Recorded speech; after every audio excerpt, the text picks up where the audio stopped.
Listen here, folk. Come close to this fire that crackles low, like it remembers the nights when our grandfolk huddled together just to keep from freezing to death. Sit down, put your hands on the ground, and feel the earth tremble. 'Cause what I'm about to tell you ain't no story from paper.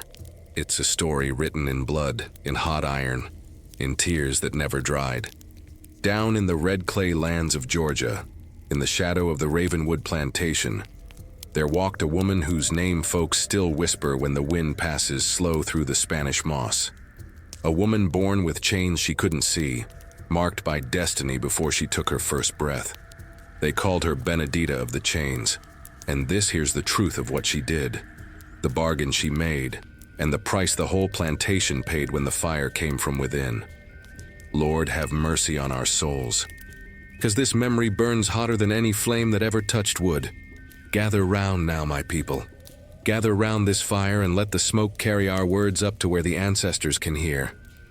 I'm old now. Older than the oak trees that line the road to what used to be Ravenwood Plantation. My bones creak like old floorboards, and my eyes don't see as sharp as they once did. But there's one thing age ain't stolen from me, and that's memory. Memory, you see, is sacred. Memory is what keeps the dead from dying twice. Tonight I'm gonna open a wound that's been closed for near about 70 years. Gonna speak a name that some folks say shouldn't be spoken after dark. Gonna tell you about a woman who walked between light and shadow, between mercy and vengeance, between this world and the one that waits in the deep places where roots grow down into darkness. Her name was Benedita, Benedita das Correntes. Some of y'all done heard whispers about her. Heard tell of the woman who made a bargain with something that don't answer to God. Heard about the night the big house at Ravenwood burned without no lightning, without no torch, without no earthly explanation. Heard about how the overseer woke up screaming every night after, clawing at his chest like something was sitting on him. But y'all ain't heard the whole truth. And the whole truth is heavier than the chains they put on our people's wrists and ankles. I knew Benedita when I was just a boy, maybe 7 or 8 summers old. Wasn't tall enough to reach the cotton bolls without standing on my toes. She was already a woman grown then, strong-backed with hands that could work from sunup to sundown without complaint. But it was her eyes that folks noticed most. Dark eyes that seemed to look through you, past your skin and bones, straight into the part of you that you kept hidden even from yourself. Mama used to tell me, "Boy, don't stare at Benedita too long. She sees things, knows things, and sometimes knowing too much is a burden you don't want. But children don't always listen, do they?" And I watched her. Watched the way other slaves would step aside when she walked by. Not out of fear exactly, but out of respect. The kind of respect you give to someone who's touched by something bigger than themselves. The old folks said she was born with a caul over her face, that thin membrane that some babies come into the world wearing, like a veil between life and death. They said babies born that way could see spirits, could walk in dreams, could talk to the dead. And Benedita, Lord have mercy. Benedita had the gift stronger than anybody I ever seen. She'd been born right there in the quarters at Ravenwood, daughter of a woman named Yaya, who'd been stolen from somewhere in Guinea, brought across the water in chains in the belly of a ship where folks died by the dozens. Yaya never did learn to speak English proper. Her tongue stayed wrapped around the language of her homeland, speaking words that sounded like rivers and thunder and wind through tall grass. Before Yaya got sold off when Benedita was still small, she passed down everything she knew. The songs, the prayers, the names of the spirits, the ways to read signs in nature, in the flight of birds, in the patterns of moss on trees, in dreams that came just before dawn. Master Crowley, the man who owned Ravenwood, he was the kind of white man whose cruelty was legendary even among cruel men. Tall and lean, with eyes like a hawk, and a smile that never touched his heart. He made his fortune on cotton and tobacco, but everybody knew his real money came from something darker.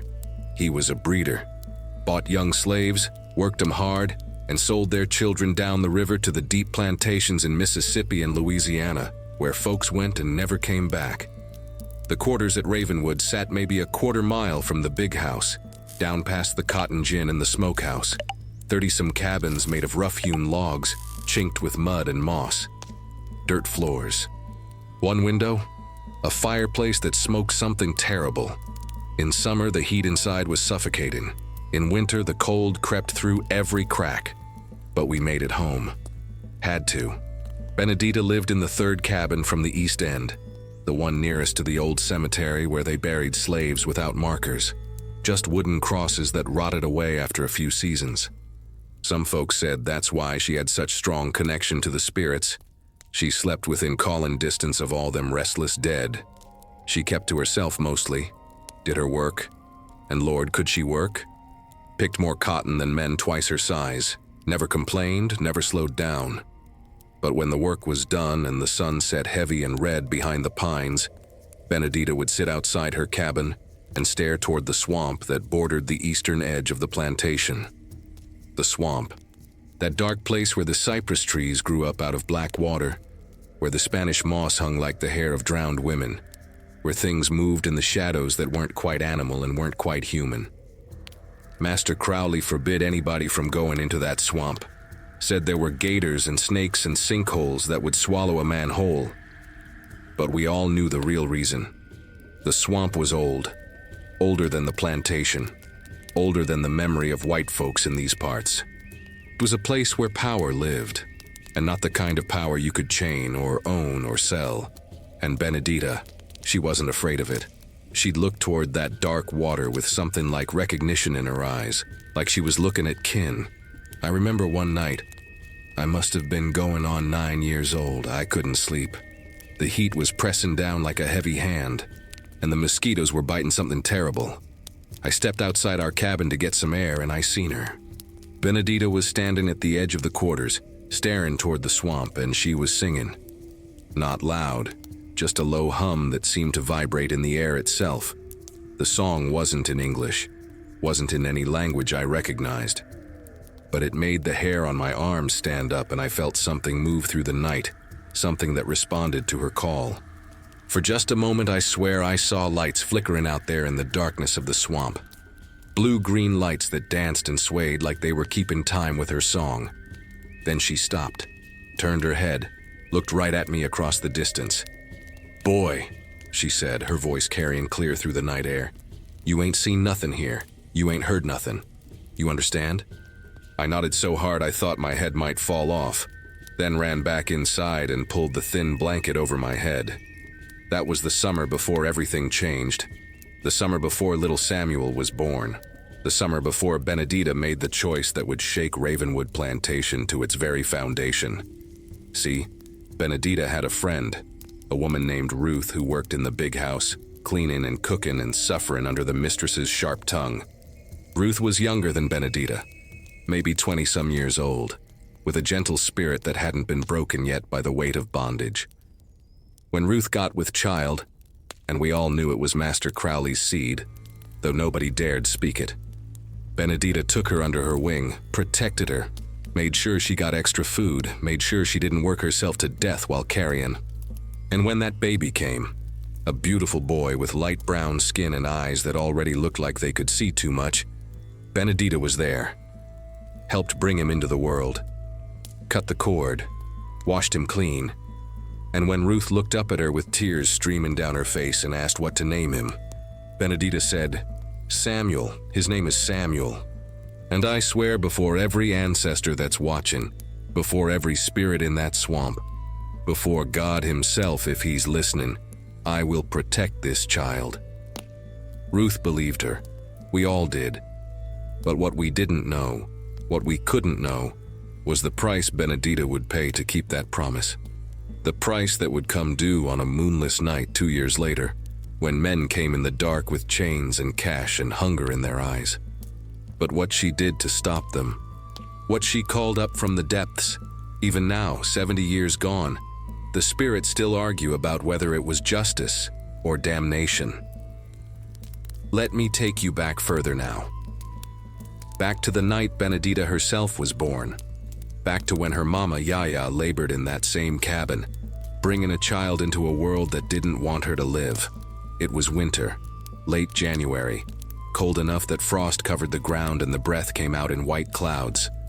The overseer, a man named Taggart with a face like hardened leather and a heart to match, didn't care that Yaya was heavy with child and past her time.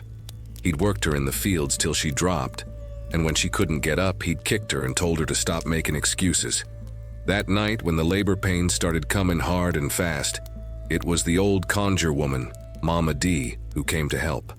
Mama D was ancient even then. Some folks said she was over 100 years old, though nobody knew for sure. She knew roots and herbs, knew how to call on the spirits, knew how to see what was coming before it arrived. When Mama D entered that cabin and saw Yaya writhing on the dirt floor, blood pooling beneath her, she paused. Her eyes went wide, and she muttered something in a language nobody else understood. "What is it?" one of the women asked. "Is the baby coming wrong?" Mama D shook her head slow. "Baby coming just fine, too fine maybe. This child been marked." "Marked how?" But Mama D wouldn't say more.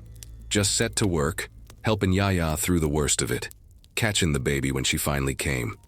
And when Benedita entered the world, she came screaming.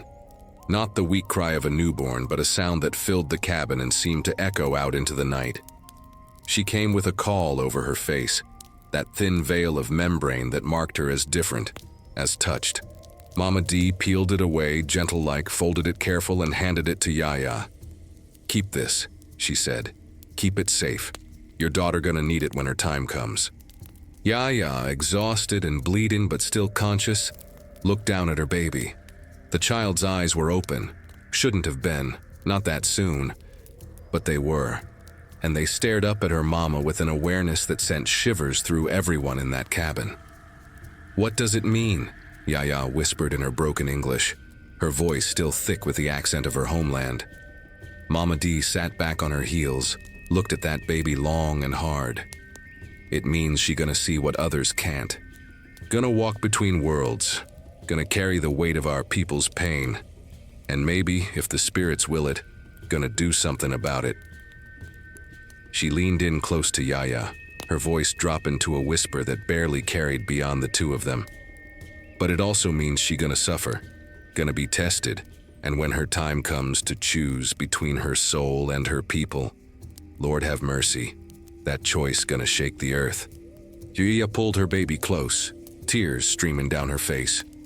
In her native tongue, she spoke words of protection, ancient prayers to gods and spirits whose names had been forbidden in this new land. She sang softly, a lullaby that sounded like grief and hope mixed together. "Minha filha," she whispered, switching to Portuguese.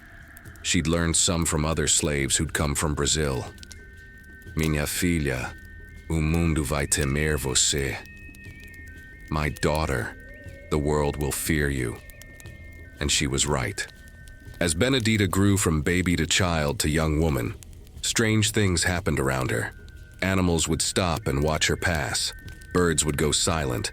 Dogs would whine and back away, even the mean ones that Overseer Taggart kept for tracking runaways. But it wasn't fear they showed. It was respect, recognition. By the time Benedita was 5 years old, she was seeing things. Would wake up in the middle of the night screaming about men in chains at the bottom of the ocean. Would describe ships she'd never seen, places she'd never been. Would call out names of people who died before she was born. And when Yaya or Mama D checked, sure enough, those names belonged to ancestors, to folks who'd passed on. The other children learned quick not to play tricks on her. Not because she'd tattle or fight back, but because things had a way of going wrong for folks who crossed her. The boy who pushed her into the mud found himself covered in wasps an hour later. The girl who stole her cornbread got such a fever that night she nearly died. Benedita never said she did anything, never threatened, never bragged. But everyone knew. When she was 7, Yaya was sold. Just like that. Master Crowley needed cash, and Yaya was still strong enough to fetch a good price. They came one morning before dawn, chained her wrists, and led her away while Benedita watched from the cabin door. Yaya didn't cry, didn't beg. Just looked back at her daughter one last time and said in Portuguese, "Lembra quem você é. Lembra o que vive em você." Remember who you are. Remember what lives in you. Then she was gone, disappeared into the darkness, swallowed up by the machine of slavery that ground people to dust and scattered them across the southern states like seed thrown to barren ground. Benedita stood there long after the wagon rolled away, stood there as the sun came up, stood there as the other slaves filed out to begin their work, just stood, staring at the spot where she'd last seen her mama, silent as stone. That night, folks in the quarters heard her screaming. Not words, just raw animal sounds of grief that seemed to tear up from the very bottom of her soul. Mama D tried to comfort her, but Benedita wouldn't be touched. She thrashed and wailed until her voice gave out, until she collapsed from exhaustion. And when she woke up the next morning, something had changed. Her eyes, which had always been dark and knowing, now held something else. Something colder. Something that looked like it had seen into the heart of the world and found it wanting. From that day forward, Benedita rarely smiled, worked like a woman possessed, grew strong in body and harder in spirit. By the time she was 15, she could outwork grown men. By the time she was 20, the overseer had learned not to push her too hard, though he couldn't say exactly why. There was just something about her that made him uneasy. But the visions didn't stop. If anything, they got stronger. She'd wake up knowing someone was going to get sold that day, and sure enough, by afternoon, the slave trader would arrive. She'd warn folks about the overseer's mood, about which field to avoid, about when to keep their heads down and their mouths shut. Saved more than a few people from whippings that way. And at night, when everyone else was sleeping, Benedita would slip out and walk to the edge of the swamp. Would stand there in the darkness, staring into those shadows and sing her mama's songs. The songs in languages that weren't English, weren't even Portuguese. Songs that came from across the ocean, from the homeland that Yaya had been stolen from. Sometimes the swamp would sing back, low sounds that might have been frogs or nightbirds, but sounded almost like voices, almost like answers. Mama D, in the years before she passed, used to watch Benedita with a mixture of pride and worry. That girl got more power in her little finger than most root doctors got in their whole body, she'd say. But power like that, it comes with a price, and one day the bill gonna come due. When Benedita was 23 years old, Ruth came to Ravenwood. A young woman, barely out of girlhood, who'd been bought from a plantation over in South Carolina. She was scared, alone, grieving for the family she'd been separated from.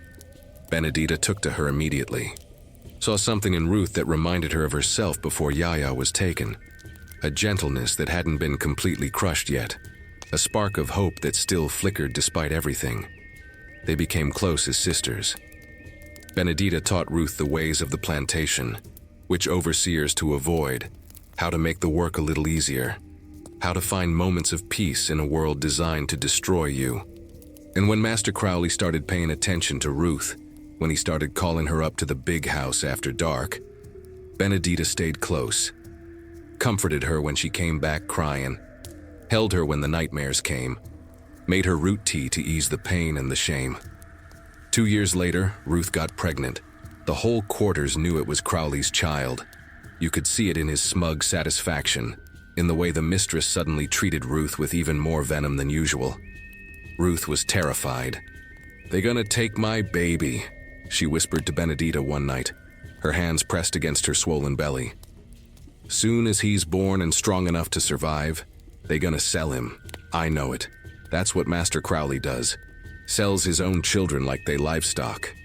Benedita held Ruth's hands in her own, looked into her eyes with an intensity that made Ruth's breath catch. "No," she said, her voice low and absolute. "No, they won't. I promise you, Ruth. I swear on my mama's memory, on every ancestor watching over us, on my own soul if I have to, they will not take your child." Ruth wanted to believe her. Lord, how she wanted to believe. But hope is a dangerous thing when you're a slave. Hope can break you worse than any whip. Still, when little Samuel was born on a warm May evening, perfect and beautiful, and already too precious for this cruel world, Ruth allowed herself to hope. Because Benedita was there, because Benedita had promised. And Benedita kept her promises. Everyone knew that.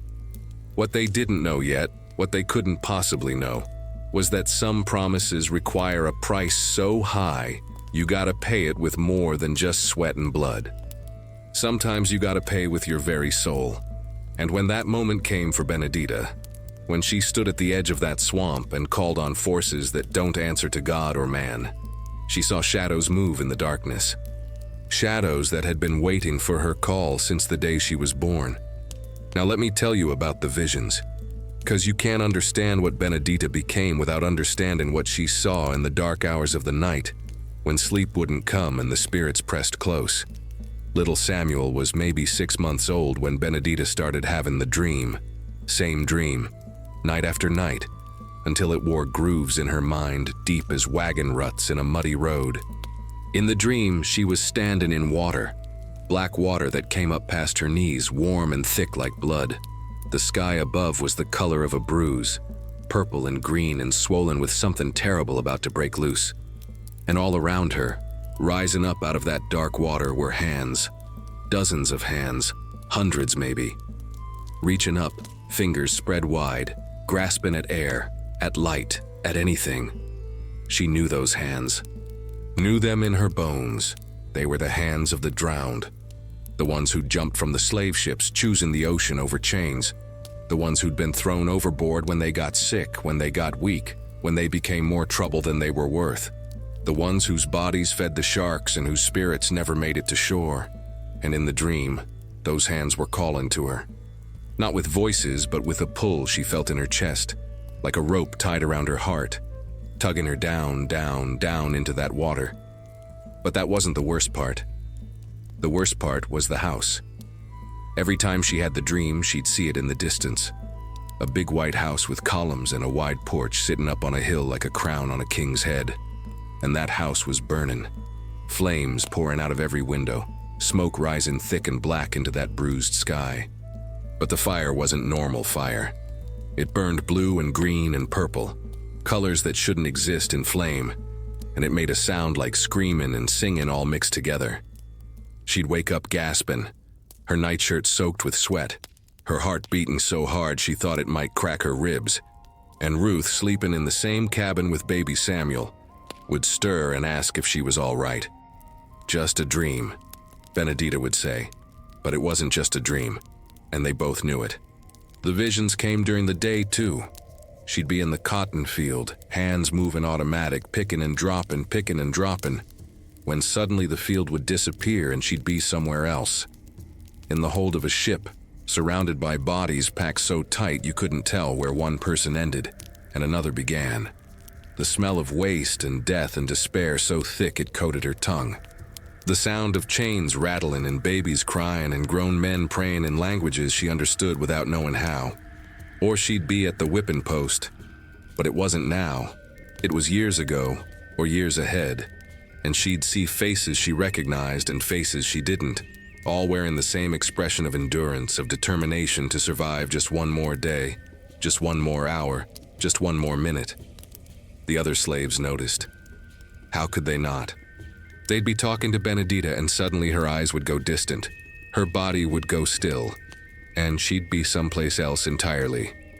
Sometimes she'd speak in those moments, words that didn't come from her own mind. Old Jesse, who worked the tobacco fields, swore that one day Benedita looked right through him and said in a voice that wasn't hers, "Tell Mama the baby made it safe to the other side." Jesse's mama had died in childbirth 15 years before, and nobody at Ravenwood knew about it except him. After that, Jesse wouldn't walk past Benedita without touching the small cross he wore under his shirt. But it was the children Benedita saw most clearly. Children in chains, children being torn from their mama's arms, children standing on auction blocks with tags around their necks like they were livestock, and every single one of them looked at her with the same question in their eyes. Why didn't you stop it? Why didn't you save us? She tried to tell herself they were just visions, just shadows of things that had already happened or might happen, or were happening somewhere she couldn't reach. But when she looked at little Samuel, smiling and cooing and reaching his chubby hands toward her, she felt that rope around her heart pull tight. That baby was special. Not just because he was Ruth's joy and Benedita's godson, but because he had the gift too. Benedita could see it, the way his eyes would track things that weren't there, the way he'd laugh and gurgle at empty corners of the cabin, the way dogs would come and lay at his feet, and birds would land on the windowsill when he was near. "He's like you," Ruth said one evening, rocking Samuel while Benedita stirred a pot of bean soup over the fire. "Ain't he?" Benedita didn't answer right away. She watched the flames lick at the bottom of the pot, watched the shadows dance on the cabin walls. Finally, she said, "Yeah, he's like me. Which means this world's gonna be harder on him than it already is." "Can you teach him?"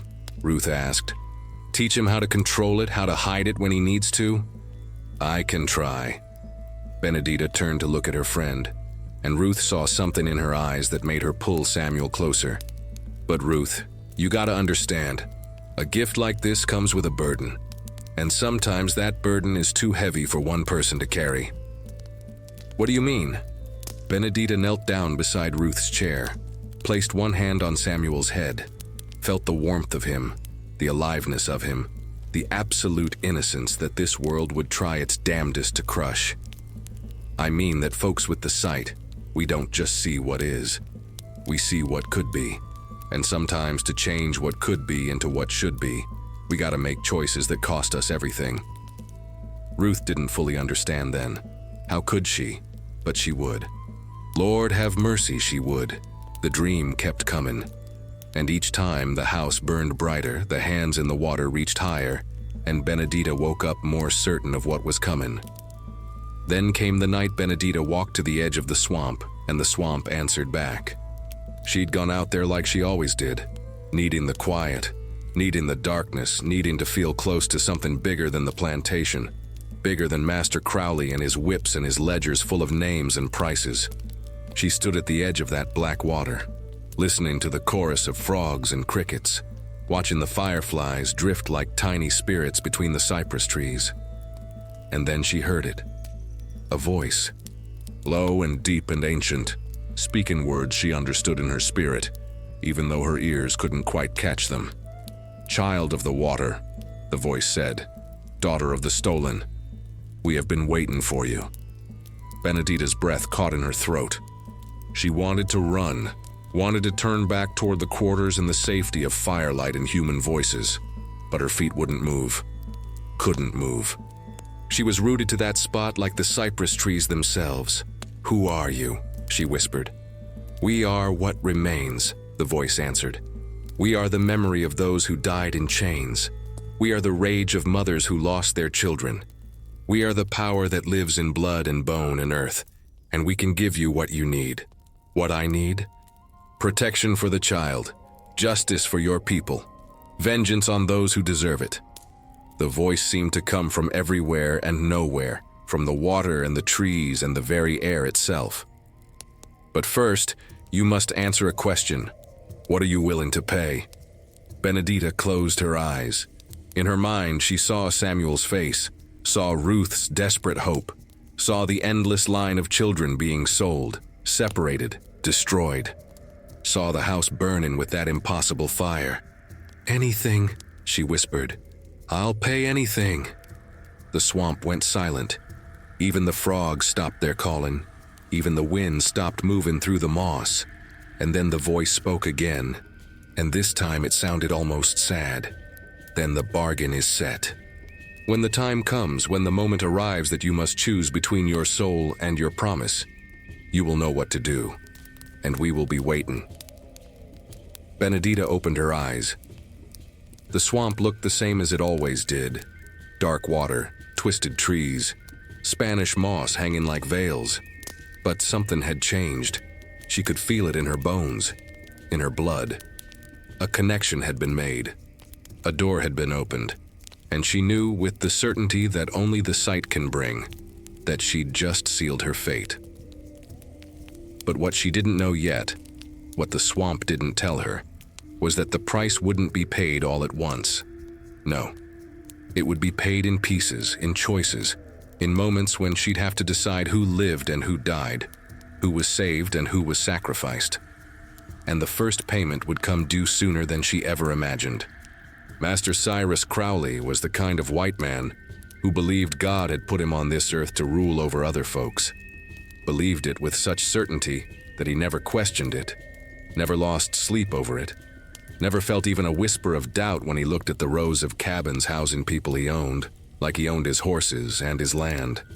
He was 40-some years old, tall and lean, with hair the color of wheat and eyes like pale blue glass. The kind of eyes that looked at you but didn't really see you. Just saw property, just saw dollar signs, just saw tools to be used until they broke. His daddy had built Ravenwood from nothing. Started with 20 acres and 6 slaves and built it into one of the biggest plantations in that part of Georgia. And when his daddy died and left it all to Cyrus, the son had taken that inheritance and turned it into an empire. 300 acres of cotton and tobacco, 60-some slaves. A big house with 12 rooms and a porch that wrapped all the way around, but it was never enough. Men like Cyrus Crowley, they got a hunger in them that can't be satisfied. They always want more.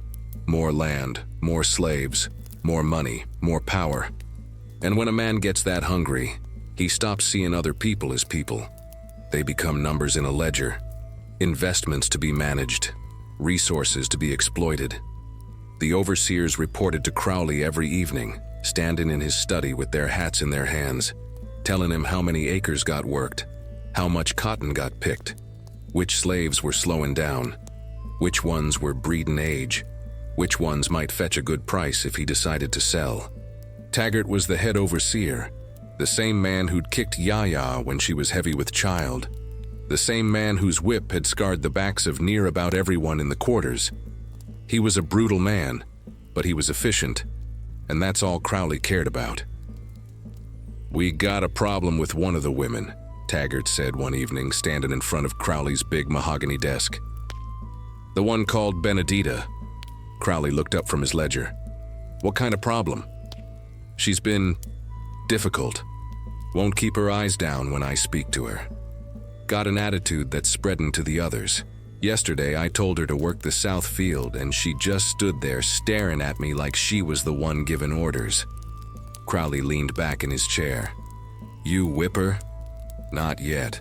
Wanted your permission first. She's one of the strong ones. Picks more cotton than most of the men. Hate to damage her too bad if we don't have to." "Then don't damage her," Crowley said, waving his hand dismissively. "But make sure she understands who's master here. 5 lashes.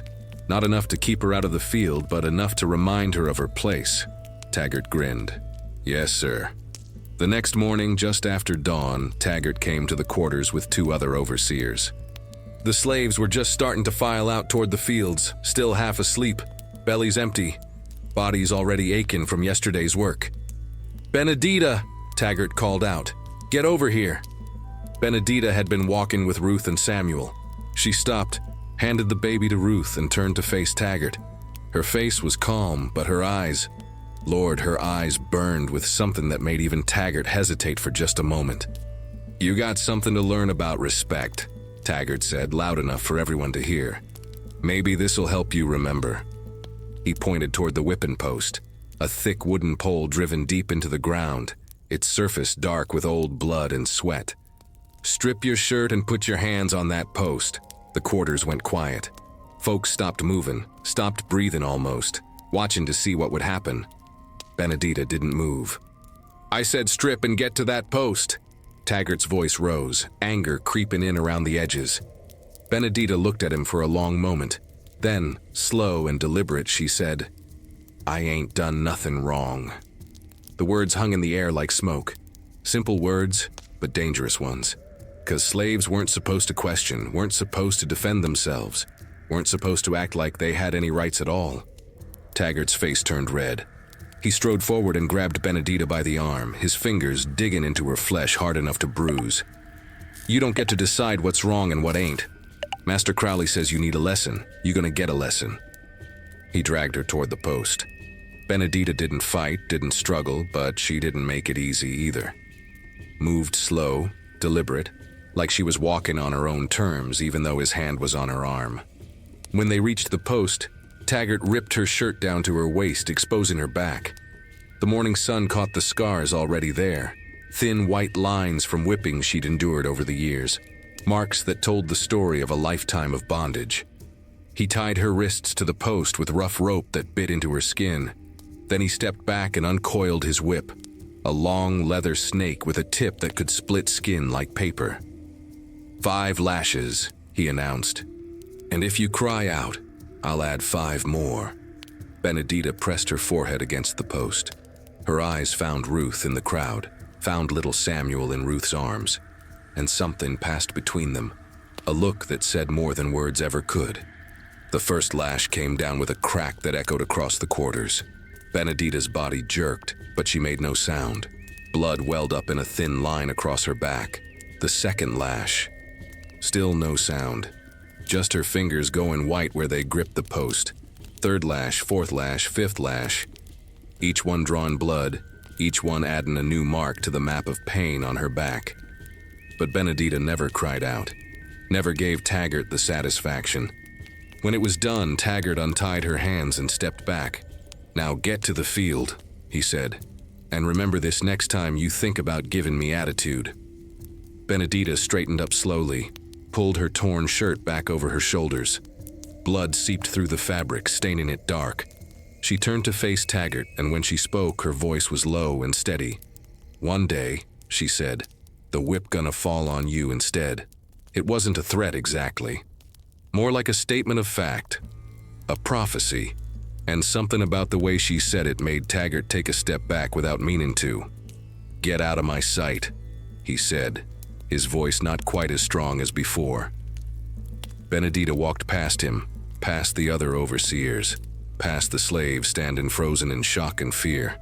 Blood dripped from her back with each step, leaving a trail of red dots in the dust. Ruth rushed to her side, but Benedita shook her head. I'm all right, she said. Take care of Samuel. I'll tend to this later. And she walked to the field, picked up her sack, started picking cotton like nothing had happened, even though each movement must have sent fire through her torn back. That night, after the work was done and the sun had set, Ruth cleaned Benedita's wounds with water and salt and what little herbs she could find. Benedita sat on the edge of her bed, silent, staring at the wall while Ruth worked. Why'd you provoke him? Ruth asked softly. You know better than to talk back to Taggart. Had to, Benedita said. Had to, Benedita, you could have been hurt worse. You could have. Had to, Benedita repeated, her voice firm. Had to show them I ain't broken. Had to show them I ain't afraid. And had to pay a price. Pay a price? What are you talking about? Benedita turned to look at Ruth, and her eyes held that distant look they got when she was seeing things others couldn't. Every bargain requires sacrifice, Ruth. Every promise has a cost. I'm just paying the first installment. Ruth didn't understand, but she felt a chill run down her spine anyway. She finished dressing Benedita's wounds in silence, then went to check on Samuel, sleeping peaceful in his little basket. What Ruth didn't see, what nobody saw except Benedita, was that when the whip had struck her back, something else had happened. With each lash, the connection she'd felt to the swamp had grown stronger. With each drop of blood that fell to the ground, the bargain she'd made became more real, more binding. Blood and pain. That's what the old powers understood. That's what they required. And Benedita had just given them both. Up in the big house, Master Crowley poured himself a glass of whiskey and smiled, satisfied that order had been restored. But if he'd looked out his window toward the swamp that night, he would have seen something that would have wiped that smile clean off his face. He would have seen blue-green lights dancing in the darkness, gathering like storm clouds, waiting for their moment to strike. And he would have heard, carried on the wind, a voice that wasn't quite human whispering his name. 2 years passed, and little Samuel grew like a weed in spring, all legs and arms and curious eyes that saw too much for a child so small. By the time he could walk and talk, everybody in the quarters knew he was special.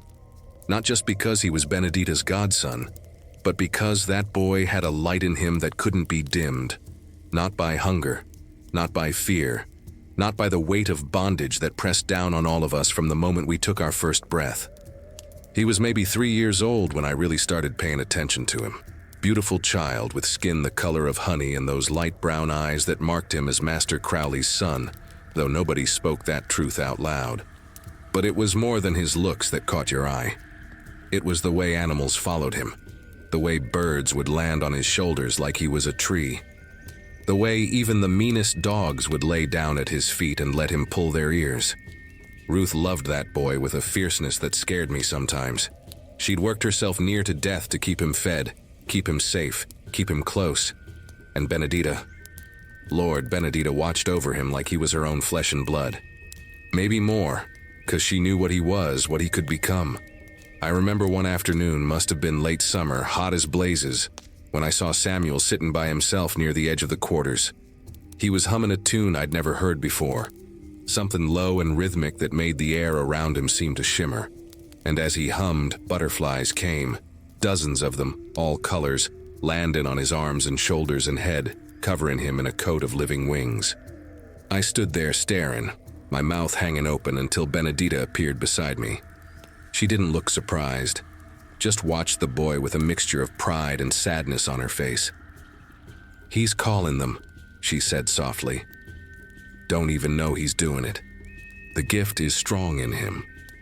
"That ain't natural," I whispered. "Natural is what you're used to," Benedita replied. "But there's a whole world beyond what most folks see, and Samuel, he lives with one foot in that world and one foot in this one. That gonna cause him trouble?" Benedita nodded slowly. "Yeah, but it's also gonna be what saves him when the time comes." I didn't understand then, but I do now. Oh Lord, I do now. Samuel was smart too. By the time he was 4, he could count better than most grown folks. Could remember stories word for word after hearing them just once. Could look at the sky and tell you if rain was coming.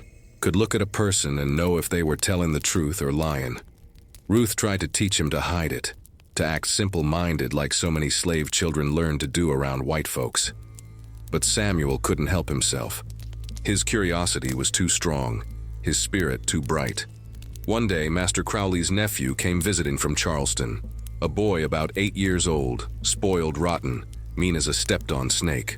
He was throwing rocks at the chickens in the yard when Samuel walked by. "Hey you," the white boy called out, "come here." Samuel stopped, looked at him with those knowing eyes. "I said come here, boy." "You deaf?" Samuel walked over, slow and careful. The white boy looked him up and down, then said, "You're the mulatto everyone's talking about, my uncle's bastard." Samuel didn't react, just stood there, patient as stone. "Can you count?" the white boy asked, mocking. "Bet you can't count past 5. "I can count to 100, Samuel said quietly. The white boy's eyes widened. "Prove it." And Samuel did. Counted all the way to 100 without hesitation, his voice clear and steady. When he finished, the white boy's face had gone from surprise to anger. "Uncle Cyrus!" he yelled toward the big house. "Uncle Cyrus! This slave boy is getting uppity!" Master Crowley came out onto the porch, his face already darkening with displeasure. But before he could say anything, Benedita appeared from around the side of the house. She'd been working in the kitchen garden, and she moved quick when she heard the commotion. "Samuel," she said, her voice calm but firm, "go find your mama, now." Samuel looked at Benedita, and something passed between them, some silent communication that only they understood. Then he turned and ran toward the quarters without another word. Crowley descended the porch steps, his boots heavy on the wood. "What's going on here?" "Nothing, master," Benedita said, keeping her eyes down in a way she almost never did. "The boy was just playing, didn't mean no harm." "He was showing off," the nephew whined, acting like he's smart as a white boy. Crowley looked at Benedita, his jaw tight. That child needs to learn his place, and if his mother can't teach him, maybe someone else needs to. The threat hung in the air like a knife. Benedita felt it pierce straight through her chest. She raised her eyes just enough to meet Crowley's gaze, and what he saw there made him take a step back without meaning to. Just for a second, just for a heartbeat, but long enough for both of them to know that something had shifted. "I'll make sure he learns proper, master," Benedita said, her voice soft but carrying an edge that cut like broken glass. Won't be no more trouble from Samuel. Crowley stared at her for a long moment, then nodded curtly. See that there isn't. He turned to his nephew. Come on, boy. Let's get you some lemonade. As they walked back toward the big house, Benedita stood there in the yard, her hands clenched so tight her nails drew blood from her palms. That night she held Samuel on her lap and told him stories about being careful, about wearing masks, about surviving in a world that wanted to break you for showing any spark of intelligence or dignity. But Samuel, young as he was, understood more than she gave him credit for. You worried they gonna take me away, he said. Not a question, but a statement. Benedita's breath caught. What makes you say that? I can see it. In your eyes. In Mama's eyes. You're both scared all the time now. Benedita pulled him close, pressed her face into his hair. I made you a promise before you was even born, she whispered. And I keep my promises. You hear me? Nobody's gonna take you. Not while I'm breathing. Samuel nodded against her chest. I know, he said. The spirits told me you made a bargain for me. They said you gave something big to keep me safe. Benedita went still. The spirits talk to you? All the time. Especially the ones in the swamp. They say they're waiting. They say something important is coming. And they were right. 'Cause 2 weeks later, on a moonless night when darkness sat heavy on Ravenwood Plantation like a shroud, a wagon rolled up to the big house carrying a man everyone in the quarters had learned to fear. A slave trader named Jessup, who bought children and sold them down the river where nobody would ever find them again.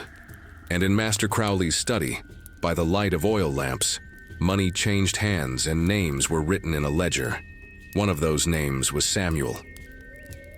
The night they came for Samuel started like any other. The sun had set behind the pines, painting the sky red like it was bleeding. The slaves had come in from the fields tired to the bone, eaten their meager supper, and settled into their cabins for the few hours of rest they'd get before the bell rang again at dawn.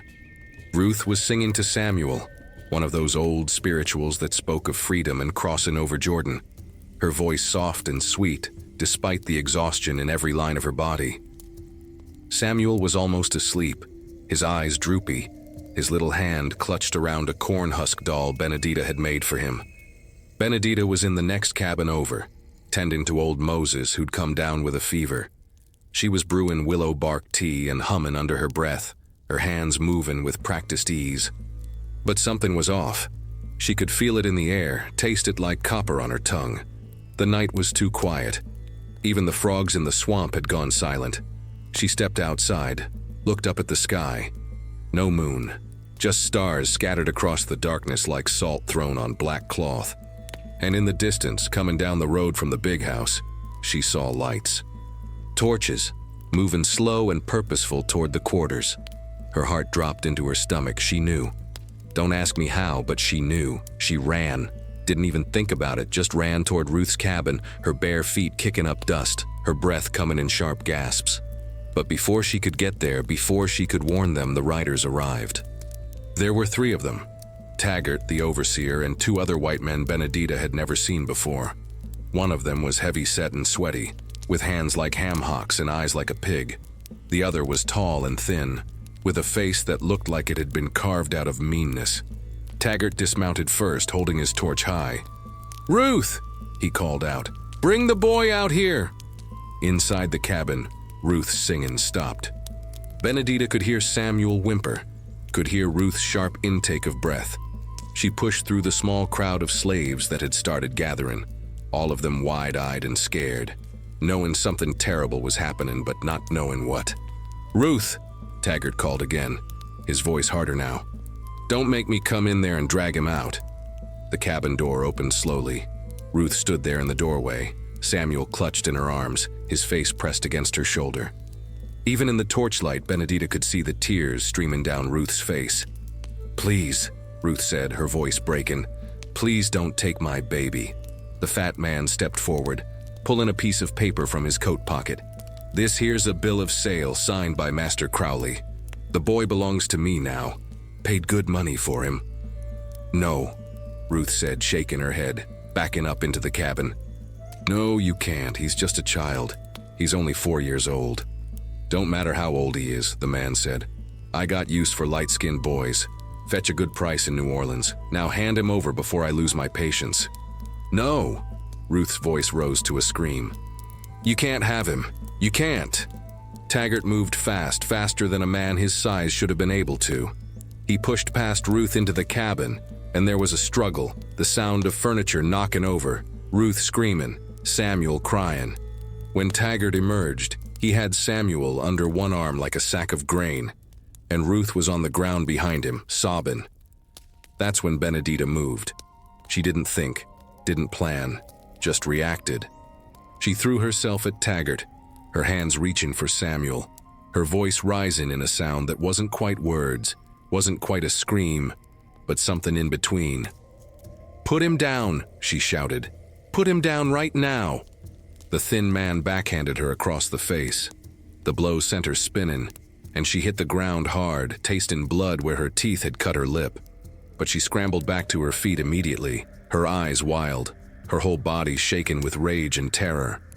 "You don't understand," she said, her voice low and dangerous. "You can't take him, I won't let you." Taggart laughed, a harsh, ugly sound. "You won't let us, girl, you don't have a say in this. Your property same as that boy, and if you don't get out of the way, I'll have you whipped till you can't stand." Samuel was crying now, reaching his arms back toward Ruth, calling for his mama in a voice that broke every heart in the quarters. The slaves who'd gathered stood frozen, wanting to help, but knowing that if they intervened, they'd be sold or killed or worse. Benedita looked at Samuel's face, saw the terror there, saw the betrayal, and something inside her snapped. Not broke, snapped, like a rope pulled too tight, like a branch bent too far. She stepped forward one more time, and this time when she spoke, her voice wasn't her own. It was deeper, older, full of something that made the horses shy and the dogs whine. "I said," she pronounced each word careful like, "put the boy down." The temperature dropped. Just like that, in the middle of summer, the air went cold enough to see breath. The torches flickered and nearly went out. And somewhere in the distance, from the direction of the swamp, came a sound like thunder. Except there wasn't a cloud in the sky. The fat man looked around nervously. "What the hell?" "Let's go," the thin man said, suddenly eager to leave. "We got what we came for." They threw Samuel into the back of their wagon like he was cargo, not a child. The boy was screaming now, reaching through the bars they'd already installed, calling for his mama, for Benedita, for anyone to save him. Ruth tried to run after the wagon, but Taggart grabbed her, held her back while she fought and screamed and tore at his arms. Benedita tried too, but the thin man shoved her down again, this time kicking her in the ribs for good measure. As the wagon rolled away, Samuel's cries got fainter and fainter until they disappeared into the darkness completely. Ruth collapsed in the dirt, her screams turning to sobs that shook her whole body. The other slaves surrounded her, trying to offer comfort. But what comfort is there when your child has been stolen from you? Benedita lay on the ground where she'd fallen, staring up at the sky, blood leaking from her mouth, pain shooting through her ribs. And in that moment, lying there in the dust, she made her choice. She pushed herself up slowly, ignoring the pain, ignoring the voices of people telling her to stay down. She looked toward the swamp, toward that dark place where power lived and waited. And she walked away from the quarters, away from Ruth's cries, away from everything, straight toward the black water and twisted trees. And every person watching knew, without being told, that when Benedita came back, if she came back, nothing would ever be the same again. The walk to the swamp felt like it took hours, though it couldn't have been more than 10 minutes. Every step sent pain shooting through Benedita's ribs where the man had kicked her. Blood still dripped from her split lip, leaving a trail of dark spots in the dust behind her. But she didn't slow down, didn't stop, didn't even look back. Behind her, she could hear Ruth's sobs, could hear the murmur of voices as the slaves gathered to comfort her friend, to hold her while she broke into pieces. Part of Benedita wanted to turn around, wanted to go back and hold Ruth too, tell her it would be all right, but she couldn't. Not yet. First, she had to do what needed doing. Had to finish what she'd started 2 years ago when she'd first made her promise. The edge of the quarters gave way to rough ground, then to the tall grass that marked the border between the plantation proper and the wildlands beyond. Master Crowley had strict rules about the swamp. Nobody was allowed near it. Said it was dangerous, said folks would get lost in there and never come out. But we all knew the real reason. The swamp was a place of power that he couldn't control, couldn't own, couldn't put a price on. And that scared him more than gators or quicksand ever could. As Benedita pushed through the grass, the air changed. Got thicker, heavier, like it was pressing down on her shoulders. The sounds of the plantation faded away, replaced by the chorus of night creatures, frogs and crickets and things that didn't have names. The Spanish moss hung from the cypress trees like curtains, swaying gentle in a breeze she couldn't feel. The moon was still hidden, but the swamp had its own light. Those blue-green glows she'd seen before were everywhere now, hovering over the water like souls that couldn't find rest, dancing between the trees like they were celebrating her arrival. Her feet found the path without her thinking about it. The same path she'd walked 100 times before, always stopping at the edge, always turning back before going too far. But tonight was different. Tonight she didn't stop at the edge. Tonight she kept walking, wading into water that came up past her ankles, then her knees, soaking her skirt, cold despite the summer heat. The cypress trees rose around her like the pillars of some ancient cathedral, their roots twisted and gnarled, reaching down into water so dark it looked like liquid night. Somewhere in the distance, an owl called out. Or maybe it wasn't an owl. Maybe it was something else wearing an owl's voice. "I'm here," Benedita said, her voice carrying across the water. "I'm here, and I need you. I need you now." The swamp went quiet. Even the frogs stopped their singing. Even the water stopped its gentle lapping against the cypress knees. The world held its breath, and then the mist began to rise. It came up from the water itself, thick and white, smelling of earth and decay and something older than both. It wrapped around Benedita's legs, her waist, her shoulders, until she was standing in a cloud of fog so dense she couldn't see her own hands in front of her face. "We wondered when you would come," said a voice. Not the same voice from before. This one was different, softer, almost kind. "We felt your pain from here, felt the child being taken, felt your rage and your grief." "They took him," Benedita said, and her voice cracked on the words. "They took Samuel. Sold him like he was nothing, like he was property. I promised Ruth, I promised I'd protect him, and I failed." "You have not failed," another voice said, this one deeper, older. "Not yet. The child still lives, still breathes, still calls out for you in the darkness. Then help me," Benedita pleaded. "Help me get him back. Help me keep my promise." "There is always a cost," the first voice said. "You know this. We told you before. Power requires sacrifice. Protection requires payment. What are you willing to give?" Benedita didn't hesitate. "Anything, everything, my soul if that's what it takes. Just help me save Samuel. Help me make sure no other child from Ravenwood suffers the same fate. Help me. Help me make them pay for what they've done." The mist swirled around her, and suddenly she could see shapes in it. Human shapes, but not quite. Tall figures with eyes that glowed like coals, with skin that seemed to shift between solid and smoke, with voices that spoke in harmony like a choir of the damned. "3 promises," they said together. "You ask for 3 things, and so 3 promises we shall make. But each promise comes with a price, and that price must be paid in blood and sacrifice and surrender." "I accept," Benedita said without pausing. "Whatever the price, I accept."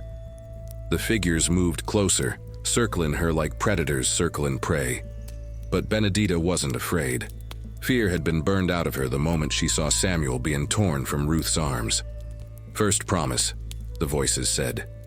The child Samuel will be found and returned to his mother before the sun rises 3 times from now. We will guide your steps and cloud the minds of those who hold him. This we swear." Benedita's heart leaped. "Thank you. Thank you." "But," the voices continued, "you must walk through fire to reach him, not metaphorical fire. Real flames that will burn your flesh and test your resolve. If you falter, if you turn back, the promise is void."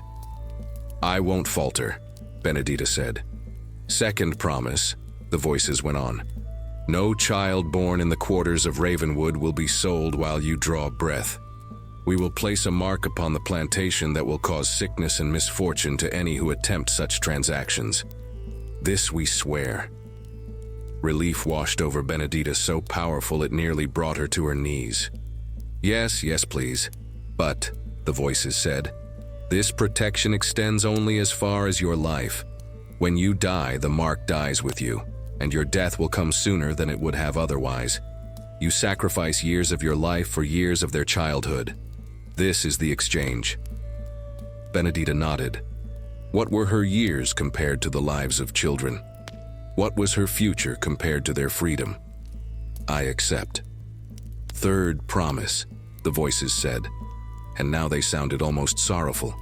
"The big house, the symbol of your oppression, the seat of your tormentor's power, will fall. It will burn with fire that comes from within, fire that cannot be stopped by water or will. All who see it will know that some debts can only be paid in ash. This we swear." Benedita closed her eyes, seeing in her mind the house that had stood over them like a crown of thorns, the house where Master Crowley sat in comfort while they suffered in the quarters. "Yes, let it burn." "But," the voices said, and now their tone turned grave, "when the house falls, so too shall fall your soul. In the moment the last timber turns to ash, your spirit will be claimed by us. You will walk between worlds forever, neither alive nor dead, neither free nor bound. You will become what we are, a guardian of the lost, a keeper of pain, a voice that echoes in the darkness. This is the final price." The weight of those words settled over Benedita like a shroud. Never to rest, never to find peace, never to cross over to wherever Yaya had gone, wherever the ancestors waited. Just an eternity of wandering, of watching, of remembering. But then she thought of Samuel's face, thought of all the children who would come after him, thought of Ruth and every mother who'd had to watch their babies be stolen away. "I accept all 3 prices," Benedita said, her voice steady and strong. "My pain for their safety, my years for their childhood, my soul for their justice. This is my bargain, and I make it freely." The figures reached out, and their touch was like ice and fire all at once. Power flowed into her, through her, changing something fundamental in her bones. And in that moment, Benedita das Correntes became something more than human. Became a weapon, became a shield, became a promise written in flesh and blood that would not be broken. When the spirits touched her, Benedita felt her body seize up like she'd been struck by lightning. Every muscle locked tight, every nerve screamed, every bone felt like it was being reshaped from the inside. She wanted to cry out but couldn't. Her throat had closed up, her lungs had stopped working, everything had stopped except her heart, which beat so fast and hard she thought it might burst right through her chest. Images flooded her mind. Not her memories, but theirs, the memories of the spirits who'd claimed her. She saw the middle passage, saw the packed bodies in the hold of slave ships, saw the ones who'd jumped overboard rather than live in chains, saw their hands reaching up through the water one last time before the ocean swallowed them whole. She saw auction blocks and whipping posts and families torn apart, saw children clinging to their mothers while white men with ledgers counted profit and loss. She saw it all, felt it all, carried it all in a single moment that stretched out like eternity. Then, just as suddenly as it had begun, it stopped. The spirits released her and she fell to her knees in the shallow water, gasping for air, her whole body trembling. When she looked down at her hands, she saw they were glowing. a faint blue-green light emanating from her skin, the same color as the spirit lights that danced through the swamp. "It is done," the voices said. "The bargain is sealed. The power is yours to use. But remember, every time you call upon it, every time you use what we have given you, the debt grows heavier. The price comes due faster." Benedita nodded, still trying to catch her breath. How do I find Samuel? How do I bring him back?" "Close your eyes," the voices instructed. "Open your inner sight. The connection between you and the child has been strengthened. You will see where he is. You will know the path." Benedita did as they said, closed her eyes, reached deep inside herself to that place where the visions lived, where the sight dwelled, and suddenly she could see Samuel. Not with her eyes, but with something deeper. He was in a wagon, bars on the sides like a cage, bouncing along a rutted road heading southeast. He was crying but trying to be quiet about it, his little hands gripping the bars, his face pressed between them as he watched the world pass by.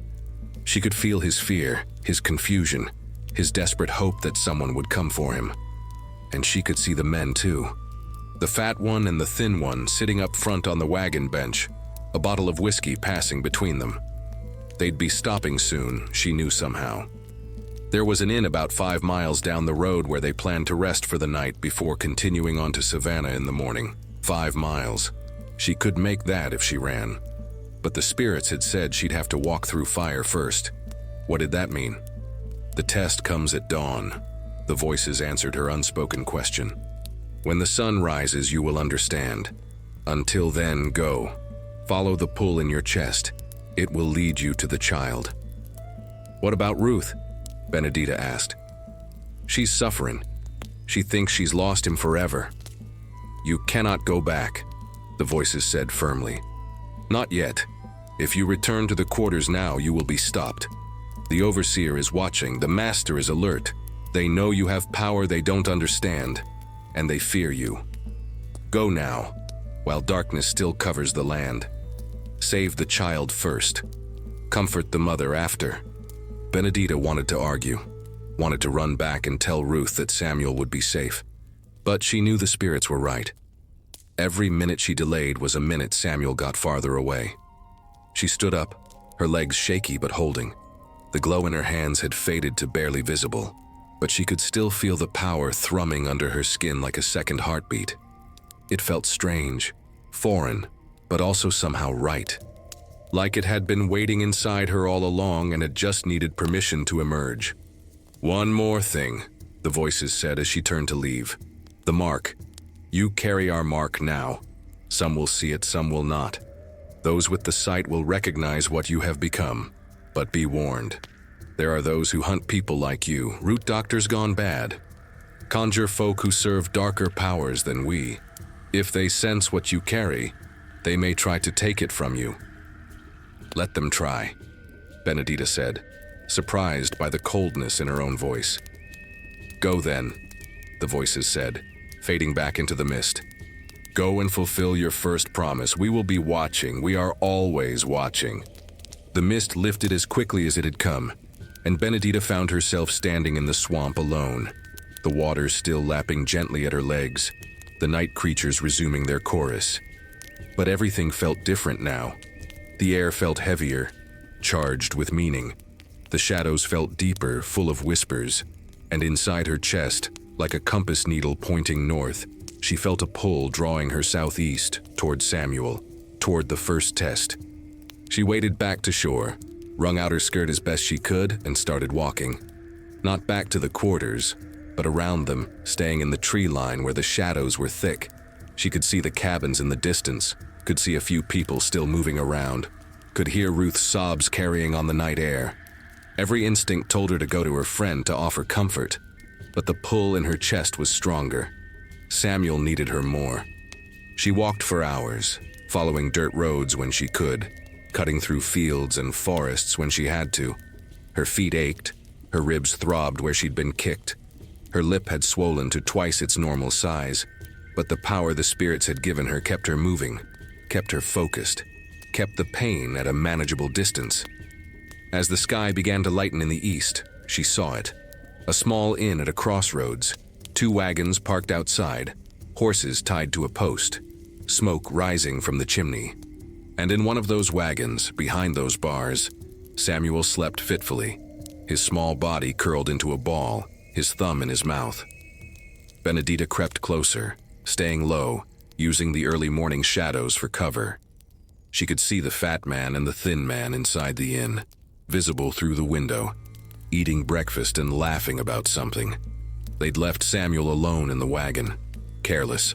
Or maybe they just didn't think anyone would try to steal him back. After all, who would dare? She was maybe 20 yards from the wagon when the sun broke over the horizon, and that's when she understood what walk through fire meant. The light hit her, and suddenly her skin began to burn. Not metaphorically, actually burn. It felt like she'd been doused in oil and set aflame, like every inch of her body was being consumed. She fell to her knees, biting down on her tongue to keep from screaming, tasting blood. The pain was worse than any whipping, worse than anything she'd ever experienced. But through the agony, she could see Samuel stirring in the wagon, could see him sitting up, rubbing his eyes, could see him looking around, scared and alone. And she knew this was the test. Would she endure the fire to reach him? Would she keep her promise no matter the cost?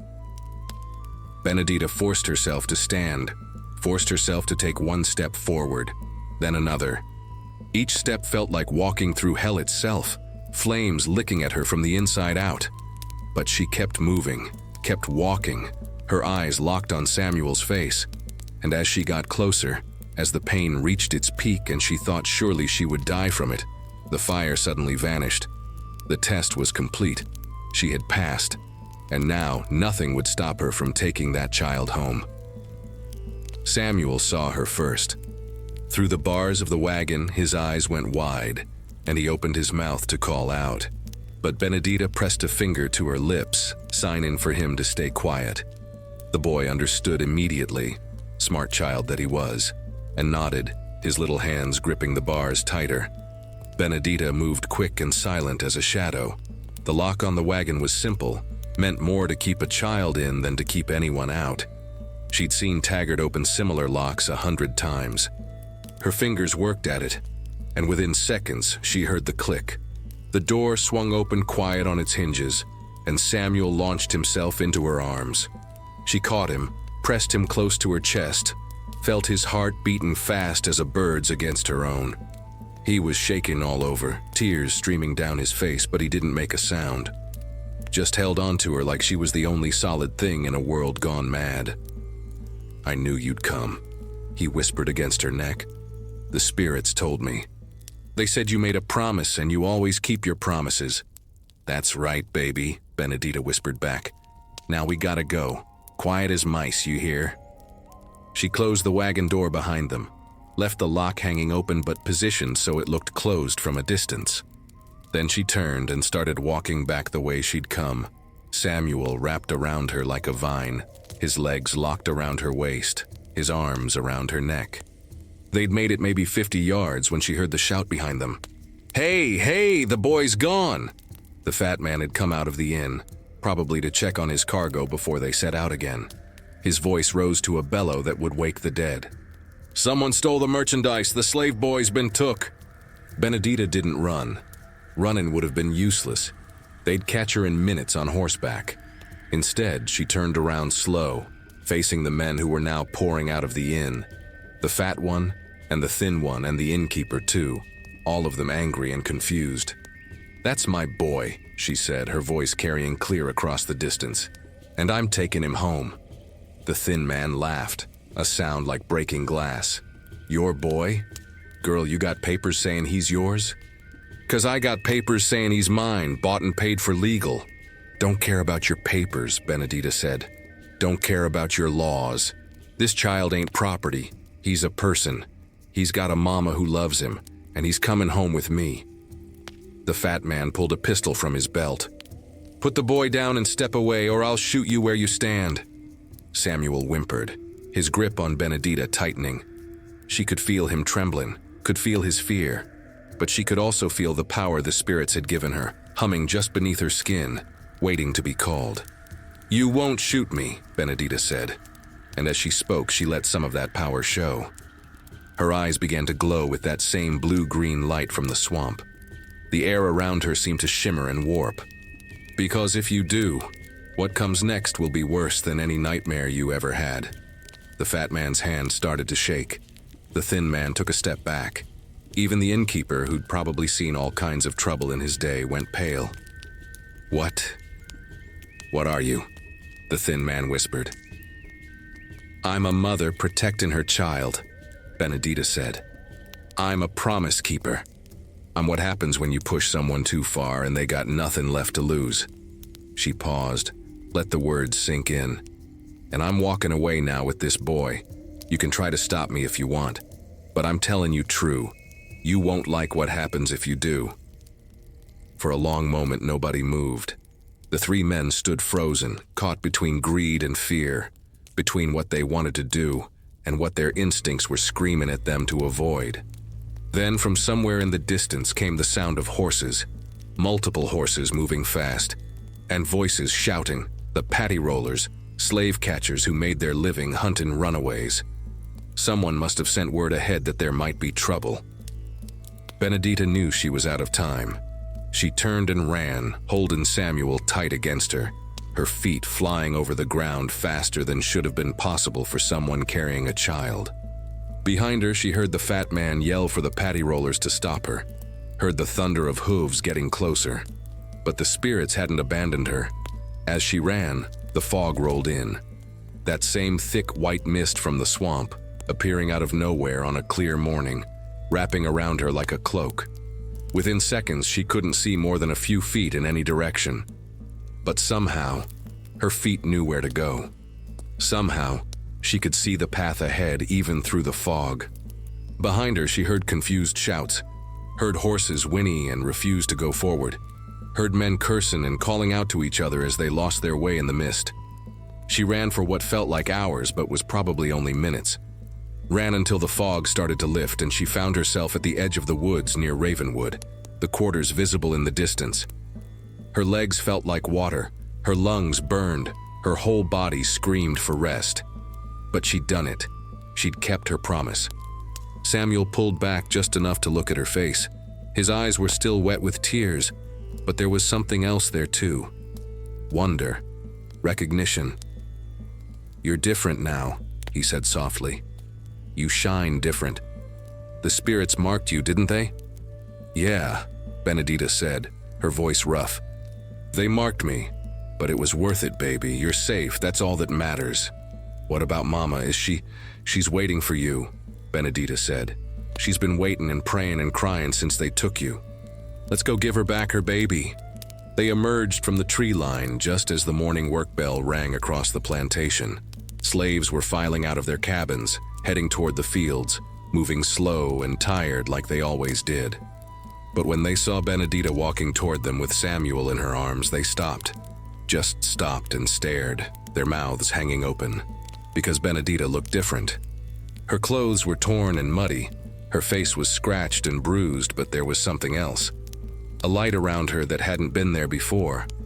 A presence that made folks want to step back, want to bow their heads, want to whisper prayers. And then Ruth saw them. She'd been standing outside her cabin, her eyes red and swollen from crying all night, looking like a woman who'd lost everything. When she saw Samuel, she let out a sound that wasn't quite a scream, wasn't quite a sob, but something in between. She ran like her life depended on it, her bare feet kicking up dust, her arms reaching out. Benedita set Samuel down, and the boy ran to meet his mama. And when they collided, when Ruth fell to her knees and pulled him into her arms, there wasn't a dry eye in the quarters. Ruth looked up at Benedita through her tears, her face a mixture of joy and disbelief and something like awe. "How?" she whispered. "How did you find him? How did you bring him back?" Benedita stood there, the morning sun painting her in gold and shadow, and she knew that everyone could see what she'd become, could see the mark of the spirits on her, could see that she'd traded something precious for this moment. "I made a promise," she said simply. "And I keep my promises." But even as Ruth thanked her, even as Samuel clung to his mama, Benedita felt the eyes on her from up at the big house, felt Master Crowley watching through his window, felt his fear and his rage mixing together into something dangerous. She'd won this battle, but the war was just beginning. The celebration in the quarters didn't last long, couldn't last long. Not on a plantation where joy was rationed like bread and happiness was always temporary. But for those few minutes while Ruth held Samuel and wept tears of relief, while the other slaves gathered around, touching the boy's head and praising God and whispering about miracles, there was something like light in that dark place. Old Jesse, who'd been at Ravenwood longer than anybody, crossed himself and muttered, "Ain't natural, ain't possible." That boy was gone, sold and carried off, and here he is back again like he was never took. Benedita brought him, someone said. Walked right up to wherever they had him and took him back. But how? Another voice asked. How'd she even know where to look? How'd she get past the men who bought him? How'd she make it back here without being caught? Nobody had answers. Nobody except Benedita, and she wasn't talking. Just stood there at the edge of the crowd, watching Ruth and Samuel with an expression that was part satisfaction, part sorrow, part something nobody could quite name. That's when Taggart arrived. He came riding up fast on his horse, his face red with fury, his whip already in his hand. The crowd parted before him like water before a boat's bow, folks stepping back quick, pulling their children close. "What's going on here?" he demanded. "Why ain't y'all in the fields? Bell done rung 20 minutes ago." Then he saw Samuel. Saw the boy clinging to Ruth, alive and whole and definitely not in a slave trader's wagon heading for Savannah. His jaw dropped open, his eyes went wide. That can't be." He wheeled his horse around looking for Benedita. When he found her, his face went from shocked to furious. "You! What did you do? How did you—" "I brought him back," Benedita said calmly. "That's all you need to know. That's all I need to know." Taggart's voice rose to a shout. "Girl, you just cost Master Crowley $200. You stole property that was legally sold. You—" He stopped mid-sentence, because as he looked at Benedita, really looked at her, he saw something that made the words die in his throat, saw that glow around her that everyone else had noticed, saw her eyes, which weren't quite the same color they'd been yesterday, saw something in her bearing, in her stance, that made every instinct in his body scream at him to back away, to leave her alone, to not provoke whatever she'd become. His horse felt it too. The animal whinnied and stepped backward, tossing its head, refusing to go closer to Benedita no matter how hard Taggart pulled the reins. "Master Crowley wants to see you," Taggart said finally, his voice not quite steady. "Right now, up at the big house." "Then I'll go," Benedita said. She looked at Ruth. "Keep Samuel inside today. Don't let him out of your sight." "Benedita," Ruth started, fear creeping into her voice. "I'll be fine," Benedita said, though they both knew that might not be true. "Whatever happens, Samuel's safe. Remember that. Whatever happens next, it was worth it." She walked toward the big house, following Taggart's horse, aware of every eye in the quarters watching her go. Some folks were praying under their breath, some were crying. All of them knew that when a slave was summoned to the big house after doing something that cost the master money, they usually didn't come back the same, if they came back at all.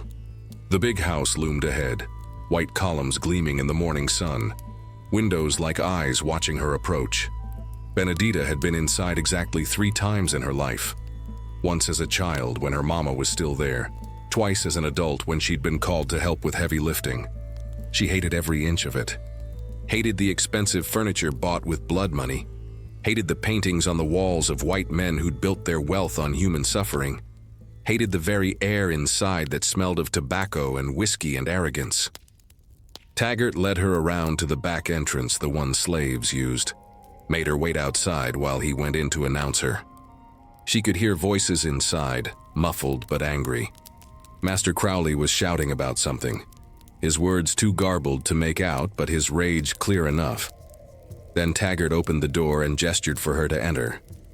She stepped into Master Crowley's study, A room lined with books he probably never read and trophies from hunting trips where he'd killed things for sport. Crowley himself sat behind his massive desk, his face like a thundercloud, his hands clenched into fists. "Explain," he said, his voice cold and controlled. "Explain how a slave girl managed to track down buyers who had a 10-hour head start, steal back merchandise they'd legally purchased, and return here without being caught or killed. Explain that to me, Benedita." Benedita met his eyes directly, something she'd normally never dare to do, but the power the spirits had given her made her bold, made her unafraid. "I went and got him. That's all there is to tell." "That's all there is to tell?"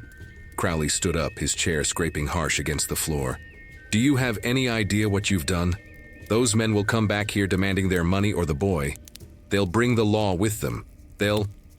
They won't," Benedita said flatly. "And how can you be so sure?" "Because they're afraid. They saw something they didn't understand, and it scared them worse than losing money. They won't come back. They'll tell themselves it was a bad dream, a trick of the light, anything but the truth. And they'll stay away." Crowley stared at her, and for the first time she saw real fear in his eyes.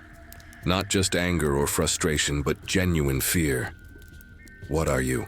he whispered. "I'm your property," Benedita said, and there was something like a smile on her lips, but it wasn't a pleasant smile. "Ain't that what you always tell us? We're property. We're things you own. Well, this thing you own just got more valuable. 'Cause I can promise you this, Master Crowley. As long as I'm breathing, no child born in these quarters will be sold. Not Samuel, not any other. You try to sell them, bad things will happen. Sickness, accidents, misfortune. Whatever deal you try to make will fall apart. You can test me on this if you want, but I wouldn't recommend it." The room went deathly quiet. Even Taggart, standing by the door, had gone pale. Crowley's hand moved toward the drawer where he kept his pistol. But before he could reach it, the lamp on his desk flickered and went out, though there was no wind. The books on the shelves began to rattle, and from somewhere deep in the house came a sound like footsteps, though nobody else was supposed to be there. Crowley's hand stopped, drew back, and in that moment both he and Benedita understood the new reality. She was still a slave, still his property on paper. But something fundamental had shifted. She had power now, real power, and he was going to have to decide whether fighting that power was worth the risk. "Get out," he said finally, his voice barely above a whisper. "Get out of my sight. But know this, Benedita. You may have won today, but there are other ways to break a defiant slave. Ways that don't involve selling children. You want to test me? Fine, but be prepared for what comes next." Benedita turned and walked out, leaving Master Crowley standing in his study surrounded by his wealth and his power, both of which suddenly seemed a lot less solid than they had that morning. And as she walked back toward the quarters, she felt it. The second promise taking hold, spreading through the plantation like roots through soil, marking every child with invisible protection. The price of her years was being paid. But she'd do it again in a heartbeat. 3 days after Samuel's return, Master Crowley tried to sell him again. Didn't tell nobody, didn't announce it, just sent word quiet-like to a different trader from over in Augusta. Man came in the night with cash in hand, ready to take the boy and disappear before dawn. But when they got to Ruth's cabin, Samuel wasn't there. They searched every cabin in the quarters, turning over furniture, pulling folks out of their sleep, Taggart yelling and threatening. The boy had vanished like smoke. They found him 3 hours later back in Ruth's cabin, sleeping peaceful in his mama's arms. Right where they'd looked first, right where he couldn't possibly be. The trader from Augusta left without his money, muttering about haints and witchcraft, said he wanted nothing to do with Ravenwood Plantation ever again. That was just the beginning. A week later, Master Crowley got word of a family over in South Carolina looking to buy young slaves for housework. Good money, he thought. He had 4 children in the quarters between ages 6 and 10 who'd fetch a decent price. He had the papers drawn up, sent Taggart to fetch the children in the morning. But that night, every white person in the big house came down with violent sickness. Vomiting, fever, cramping so bad they couldn't stand. The mistress was the worst. Laid up in bed, moaning and calling for the doctor, convinced she was dying. Master Crowley himself spent the night running back and forth to the outhouse, his face green, his legs shaky. By morning, the buyers from South Carolina had moved on to another plantation. The deal fell through, and as soon as the sun set that evening, the sickness lifted just as quick as it had come.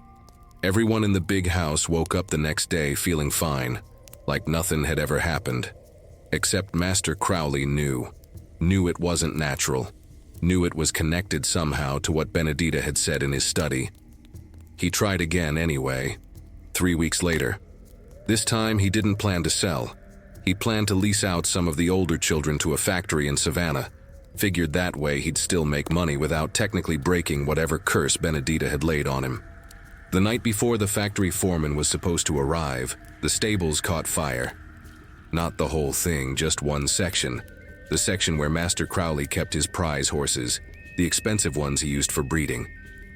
3 horses died in the flames. The foreman never came, said the fire was a bad sign, said he'd take his business elsewhere. After that, word started spreading among the white folks in the county. Ravenwood Plantation was cursed, they whispered. Bad luck followed anyone who tried to do business there. Best to stay away. Master Crowley's temper got worse and worse. He started drinking more, snapping at his wife, taking his frustration out on the slaves in other ways. Couldn't sell the children, fine, but he could work everybody harder. Could cut the rations, could order more whippings for smaller infractions. But even that didn't go the way he planned. Every time Taggart raised his whip against one of the slaves, something would go wrong. The whip would tangle, or break, or Taggart himself would suddenly stumble and fall. Once, he tried to whip a man named Isaac for moving too slow, and a hornet's nest fell out of the tree above him, sending him running and screaming covered in stings. The slaves noticed, started whispering among themselves, started looking at Benedita with a mixture of reverence and fear. She'd become something more than just one of them. She'd become their protector, their shield, their secret weapon against the cruelty that had defined their entire lives. But protection came with a price, and Benedita was paying it every single day. I could see it in her face, the way she moved slower than she used to, the way her hands shook sometimes when she thought nobody was looking, the way she'd stand outside her cabin at night, staring up at the stars like she was counting how many she had left to see. Ruth saw it too. "You're dying, aren't you?" she said to Benedita one evening, while they sat outside watching Samuel play with some of the other children. Benedita didn't answer right away, just watched the children laughing and chasing each other, their joy a small miracle in the midst of so much sorrow. "We're all dying," she said finally. "Some of us just faster than others." "How much time?" Ruth asked, her voice barely a whisper. "Don't know exactly. Years, maybe. Depends on how much power I have to use, how many times the spirits have to intervene." Benedita turned to look at Ruth, and her eyes were tired in a way that went deeper than lack of sleep. "But it's worth it, Ruth. Every day Samuel gets to stay with you is worth a year of my life. Every child who doesn't get torn from their mama's arms is worth the price I'm paying." Ruth started crying, quiet tears that rolled down her face and dripped off her chin. "I never asked you to do this. Never asked you to sacrifice yourself for—" "I know," Benedita said gently. "That's why I did it. 'Cause you never would have asked. 'Cause none of y'all would have asked. But someone had to stand up. Someone had to say enough. Someone had to make them understand that they can own our bodies, but they don't own our souls. They don't own our love for our children. They don't own what makes us human." Up at the big house, Master Crowley sat at his desk surrounded by canceled contracts and angry letters from business associates who no longer wanted to deal with him. His fortune was shrinking. His reputation was suffering. And all because of one slave woman who somehow had turned the natural order of things upside down. He stared at her name in his ledger. Benedita, 27 years old, field hand, valued at $800. Or she had been before all this started. Now she was worth nothing and everything at the same time. He couldn't sell her. Who would buy a slave that came with a curse? But he couldn't let her go either. Couldn't admit defeat to a woman who should have had no power at all. There has to be a way, he muttered to himself, pouring another glass of whiskey. There has to be a way to break her, to break this whatever this is. He didn't know it yet, but he was wrong. You can't break what's already been broken and put back together stronger. You can't defeat someone who's already made peace with their own death. You can't win against a person who's traded their soul for a purpose greater than themselves. And as Master Crowley sat there scheming and plotting, as he tried to figure out how to regain control of his plantation, the spirits in the swamp watched and waited, because they knew what he didn't, that the third promise was still waiting to be fulfilled. The big house still stood tall and proud, but not for much longer. The fire was already being kindled in places he couldn't see, fed by rage and injustice, and the tears of every mother who'd lost a child to his greed. And when it finally came, when the flames finally rose, they would burn so hot and so bright that folks would see them from miles away and know that sometimes, just sometimes, the oppressed get their reckoning. It started on a Tuesday, middle of August, heat so thick you could barely breathe, air hanging heavy like a wet blanket over everything. The kind of day when tempers ran short and patience ran shorter. The kind of day when trouble seemed to be looking for an excuse to start. Master Crowley had been in a mood all week. His cotton crop was underwhelming. Something about the soil not being right, though the slaves who worked it knew the real reason. The land itself seemed to have turned against him. Seeds wouldn't take root proper. Plants that did grow came up weak and spindly. Even the weather seemed to be working against him, with rain coming at the wrong times and sun hid behind clouds when he needed it most. He blamed the slaves, of course. Called them lazy, shiftless, said they were sabotaging his crop on purpose, which wasn't true, but the truth never mattered much to men like Crowley. That morning he rode out to the fields himself, something he rarely did. Usually left that to Taggart and the other overseers. But his frustration had reached a boiling point, and he wanted to remind everyone who was master. He found fault with everything. The rows weren't straight enough. The picking wasn't fast enough. People were taking too many water breaks in the heat. He rode up and down, yelling and threatening, his horse kicking up dust that got in everyone's eyes and throats. Then he came to where Benedita was working. She was moving slower than usual. The price she was paying for her promises was starting to show more and more. Her hands trembled as she picked, and sweat poured down her face despite the rag tied around her forehead. "You," Crowley said, pulling his horse up beside her. "You're holding everyone up. Pick faster or you'll get no food tonight." Benedita straightened up slow, one hand pressed to her lower back. She looked at him with those eyes that weren't quite the same as they used to be, eyes that held knowledge of things he'd never understand. "I'm working as fast as I can, Master." "Not fast enough." He dismounted, walked over to her with his riding crop in hand. "Maybe you need motivation." The other slaves nearby went still. Everyone knew what was coming. Everyone had seen this play out before. Master Crowley was about to make an example of Benedita, gonna try to put her back in her place, gonna try to reassert his authority. But before he could raise the crop, before he could strike, the sky changed. It happened so fast, nobody could explain it later. One moment it was afternoon, sun high and hot despite the haze. The next moment, the light turned wrong, turned red, like the whole sky had been painted in blood. Like the sun itself had decided to bleed. Crowley stopped mid-motion, his crop frozen in the air. He looked up, confusion and fear warring on his face. What in God's name?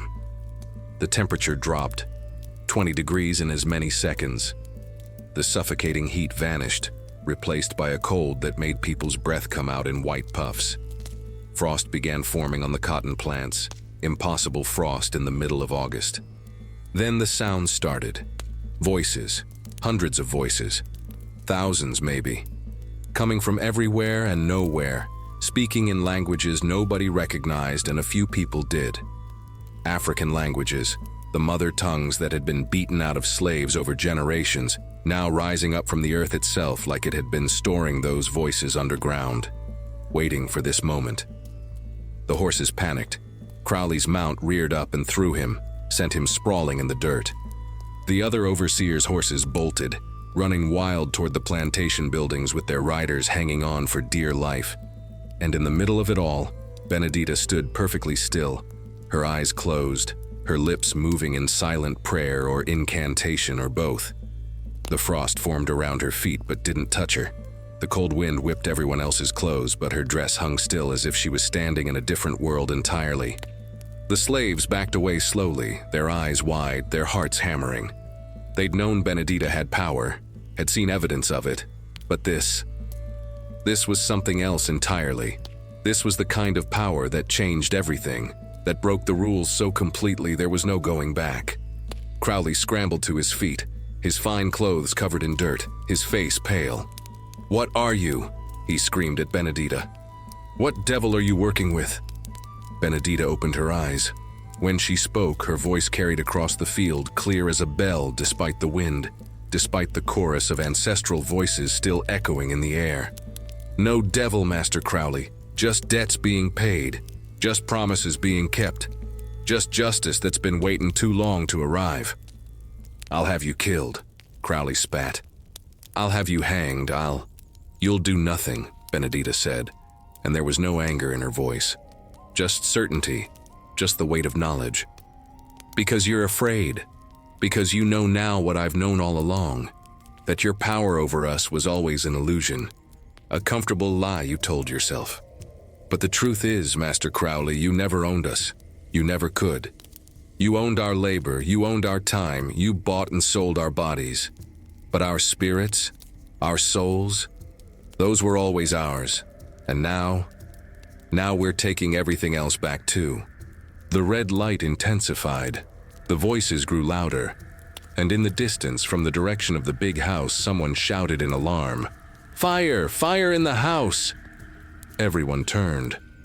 Up on the hill where the big house stood, smoke was rising. Just a little at first, barely visible. But even as they watched, even as Crowley stared in horror, it grew thicker, darker. "No," he whispered.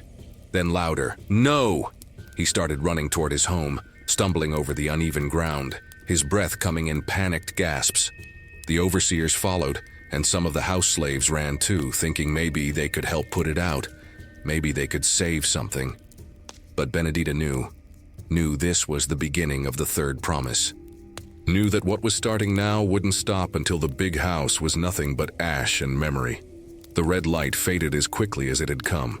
The cold snapped back to August heat. The voices fell silent, leaving only the sound of wind through cotton plants and distant shouting as people ran toward the burning house. Ruth appeared at Benedita's side, her face etched with worry. "Is this it? Is this what you saw in your visions?" "Yeah," Benedita said softly, watching the smoke grow thicker. "This is it. The fire that burns from within. The house that falls to pay for all the suffering it represented." "What happens to you when it's done?" Ruth asked, though she already knew the answer. Benedita reached out and squeezed Ruth's hand. "Don't matter what happens to me. What matters is what happens after. Samuel grows up free, or close to it as possible. No more children sold. No more families torn apart. That's what matters. That's what all of this was for." The smoke continued to rise, dark and thick, turning the afternoon sky gray. And as Benedita stood there watching the beginning of the end, she felt the spirits stirring in the swamp, felt them preparing for what was coming. The third price was about to be paid. Her soul was about to be claimed, but she was ready. Had been ready since the moment she'd made her bargain. Some debts are worth paying, some promises are worth dying for. And some fires, once lit, burn everything down so that something better can grow in the ashes. By the time Master Crowley reached the big house, the smoke was pouring from the upstairs windows. Thick black smoke that rose straight up into the sky like a pillar, like a marker visible for miles around. But there were no flames yet. Just smoke. Smoke that seemed to be coming from inside the walls themselves, from places fire shouldn't be able to reach. The house slaves were running around in panic, throwing buckets of water wherever they saw smoke. But it wasn't helping. Every time they put out one source, another would appear somewhere else. In the parlor, in the dining room, in Master Crowley's study where all his papers and ledgers were kept. "Where's it starting?" Crowley screamed at anyone who would listen. "Where's the fire coming from?" But nobody could tell him, because there was no source, no knocked-over candle, no spark from the fireplace, no lightning strike. The fire was just appearing, growing, spreading through the house like it had a mind of its own, like it was hunting for something. The mistress came running out the front door, her fine dress singed at the edges, her face streaked with soot. "Cyrus, the whole upstairs is filling with smoke. I can't breathe up there." "Get the valuables," Crowley ordered. "The silver, the jewelry, the money from the safe. Get everything out before—" A window exploded outward. Not from heat, there still weren't any visible flames, but from pressure, like something inside was trying to get out. Glass rained down on the porch, and a great gout of smoke belched forth, so thick and black it looked solid. Down at the quarters, every slave had stopped working and was watching the spectacle on the hill. Some were scared, uncertain about what this meant for their future. Some were quietly celebrating, seeing the symbol of their oppression beginning to crumble. And some were praying, asking God, or the spirits, or whoever was listening to protect them from whatever came next. Benedita stood apart from everyone, her eyes fixed on the house, her lips moving in words nobody else could hear. She was praying too, but not for protection. She was thanking the spirits, thanking her Mama Yaya wherever her soul had gone, thanking every ancestor who'd suffered and died to bring this moment into being. Ruth came and stood beside her, Samuel clutched in her arms. The boy was watching the smoke with wide eyes, and when he spoke, his voice was filled with understanding beyond his years. "The house is crying," he said. "All the pain it held is coming out as smoke." Benedita looked at him, saw that he understood what was happening in ways the adults couldn't. "That's right, baby. All that suffering had to go somewhere. Now it's being released." "And when it's done?" Ruth asked quietly. "When the house is gone? Then things will be different," Benedita said. "Not perfect. Not free. Not yet. But different. Better. The fear that house represented will be gone.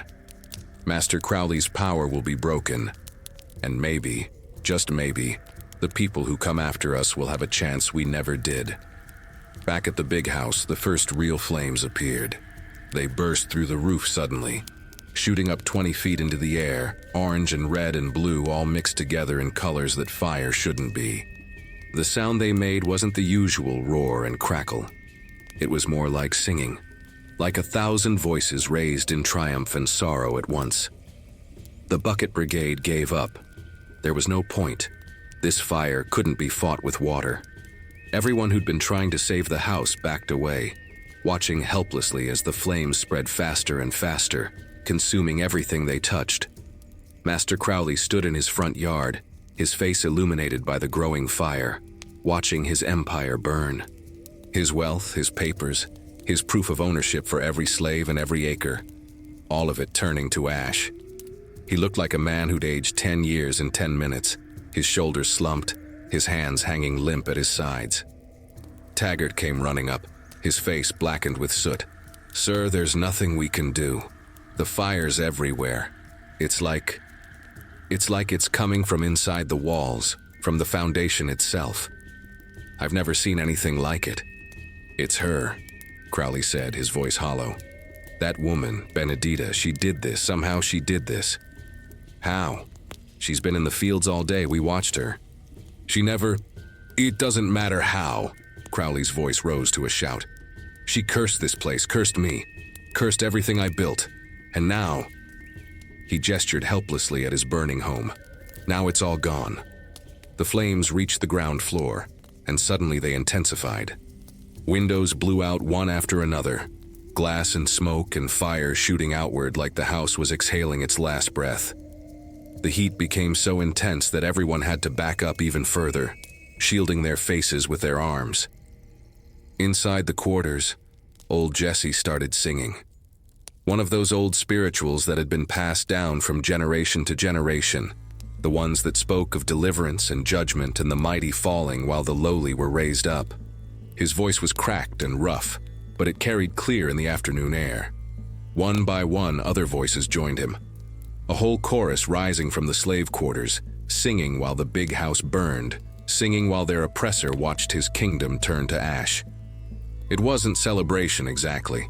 Too much pain, too much fear of what came next for that. But it was acknowledgement, witness, a way of saying, we see this, we remember this. We will tell our children and grandchildren that we were here the day the mighty fell. Benedita's voice joined the singing, and as she sang, she felt something loosening inside her. The connection to her body was starting to fray, to weaken. The spirits were preparing to claim their price. Soon, very soon, she would step across the threshold from this world to whatever waited beyond. But not yet. Not until the last timber fell. Not until the promise was completely fulfilled. The fire raged higher, brighter, hotter. The entire structure was engulfed now, flames pouring from every opening, the roof beginning to collapse in on itself. And standing in the quarters with her people around her, Benedita felt both the weight of what she'd done and the lightness of knowing it had been worth it. Every drop of blood, every year of life sacrificed, every piece of her soul that would never rest, it had all been worth it to see this moment. To know that after today, nothing would ever be the same. The fire burned all through the afternoon and into the evening. As the sun set, the flames provided their own light, turning the plantation into something between a battlefield and a church, destruction and transformation happening all at once in the same space. The supporting beams gave way first, each one falling with a crash that sent sparks shooting 50 feet into the air. The second floor collapsed into the first, and the sound was like thunder, like the earth itself splitting open.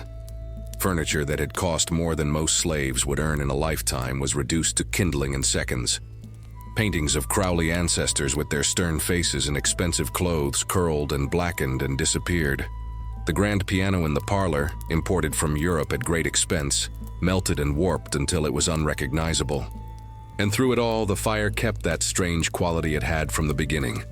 Those colors that shouldn't exist in normal flame. That sound like singing, like mourning, like rejoicing. Even the smoke smelled different. Not just like burning wood and fabric, but like something older, something that had been buried deep and was finally being released. Master Crowley had stopped giving orders, had stopped doing anything except standing there watching, a bottle of whiskey in his hand that he drank from without seeming to taste it. His wife had fled to a neighbor's plantation miles away. Most of the house slaves had scattered, not knowing what else to do, where else to go. But Taggart stayed. He stood a ways behind Crowley, his face grim, his whip hanging unused at his belt. And every so often he'd glance toward the quarters where he could see the silhouettes of slaves gathered, watching the show. He knew this changed everything. Knew that after tonight, his authority would mean less. Knew that fear alone wouldn't be enough to keep order anymore. As full darkness fell and the fire burned even brighter against the night sky, Benedita felt the pull getting stronger. The spirits were calling her, telling her it was almost time. Her body felt lighter, less substantial, like she was already halfway between worlds. She turned to Ruth and pulled her close, embraced her one last time. "Take care of Samuel," she whispered. "Teach him about his gifts, but also teach him when to hide them. The world's still dangerous for folks like us." "Don't go," Ruth sobbed against her shoulder. "Please, Benedita, there has to be another way. You don't have to." "I do," Benedita said gently. "This was always the price. I knew it when I made the bargain, and I'd make it again." She pulled back, cupped Ruth's face in her hands. "You're free now, in ways that matter. The children are protected. The house that stood over us is falling. That's worth one life. That's worth my life." She kissed Samuel's forehead, felt the power still humming beneath his skin, knew that he would carry the gift forward into whatever future awaited him.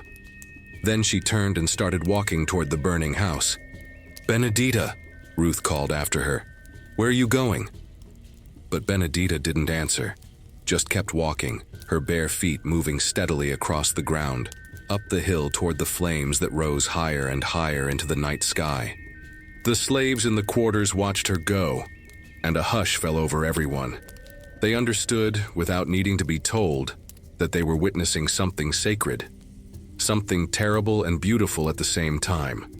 A sacrifice being made, a debt being paid, a soul choosing its own fate rather than having fate choose for it. Master Crowley saw her coming, and something like recognition flickered across his drunken face. "You," he said, the words slurred. "This is your doing, all of it. I should have you killed. Should have..." But even as he spoke, he was backing away from her, because there was something in her bearing that made him afraid. Something that said she was no longer bound by his authority or anyone else's. "Your house is falling, Master Crowley," Benedita said, her voice carrying that strange resonance it had taken on since the bargain. "And with it falls everything you built on our suffering. Your money, your power, your sense of being better than us just because your skin is white. It's all turning to ash tonight. And you know what?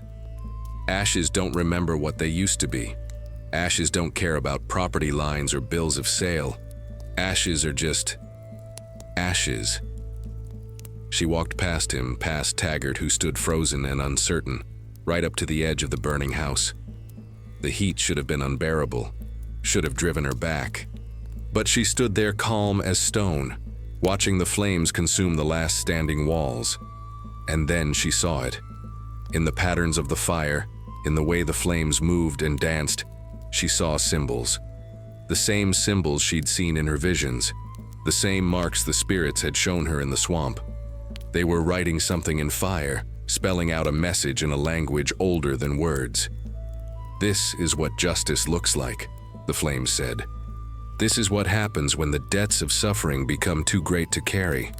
This is the price of cruelty, of greed, of treating human souls like property."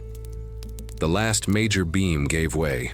The walls finally collapsed completely inward, and as they fell, as the big house of Ravenwood Plantation was reduced to nothing but a burning pile of rubble, Benedita felt the spirits reach for her one final time.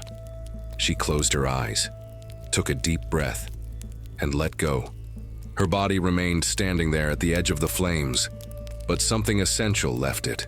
Something that had been Benedita, her memories, her will, her spirit, rose up and out, pulled by invisible hands toward the swamp, toward the place where power lived and waited.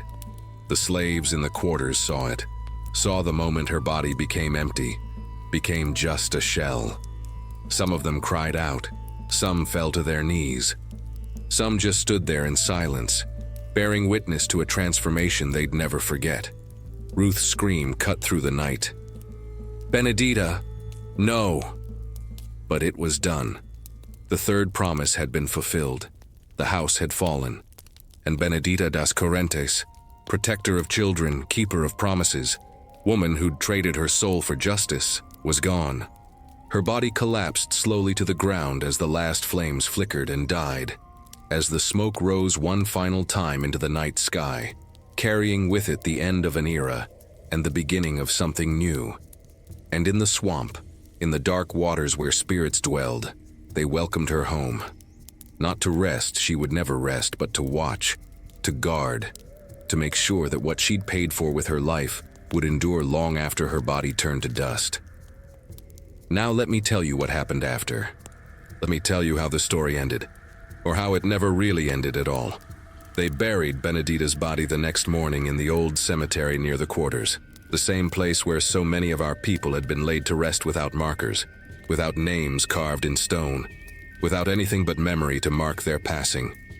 Ruth washed her body gentle-like, dressed her in the cleanest dress she owned, and sang spirituals while the other women helped prepare her for the earth. Samuel, young as he was, insisted on being there. He stood at the edge of the grave they dug in the red Georgia clay, his little hand gripping Ruth's tight. And when they lowered Benedita's body into the ground, he said something that made everyone pause. "She's not in there," he said, his voice clear and certain. "Her body is, but she's not. She's in the swamp now. She's everywhere now." And you know what? That boy was right.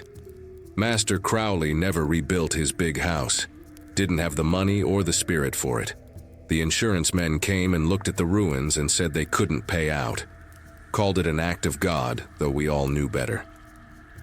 Crowley moved into the overseer's cottage, a small, cramped place that must have felt like a prison after living in that grand house all those years. His fortune dwindled. His health failed. Within 5 years, he was dead. Some said from drink, some said from despair. Some said from the weight of all the cruelty he'd inflicted finally crushing him from within. Taggart left the plantation not long after the fire, just up and disappeared one night, and nobody heard from him again. Folks said he kept having nightmares, kept seeing Benedita standing at the foot of his bed with those glowing eyes, kept hearing voices calling his name from the swamp. Whatever the truth was, he was gone, and good riddance to him. The plantation itself never recovered. The cotton crops continued to fail. The slaves who remained, those who hadn't run off during the confusion after the fire, worked less out of fear and more out of necessity. But the old terror was gone.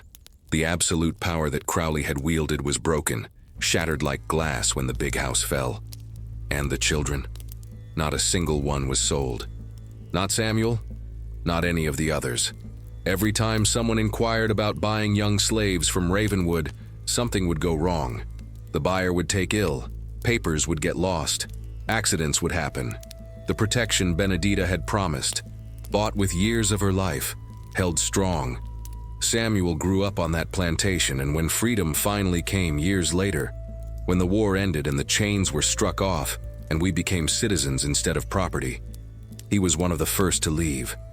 He became a teacher, taught children to read and write, passed on the stories he'd learned from his mama and from Benedita, and sometimes, on quiet nights when the moon was full, he'd walk to the edge of whatever town he was living in and sing the old songs toward the darkness, knowing somehow that she was listening. Ruth lived to be an old woman, never remarried, never stopped mourning Benedita, but she lived.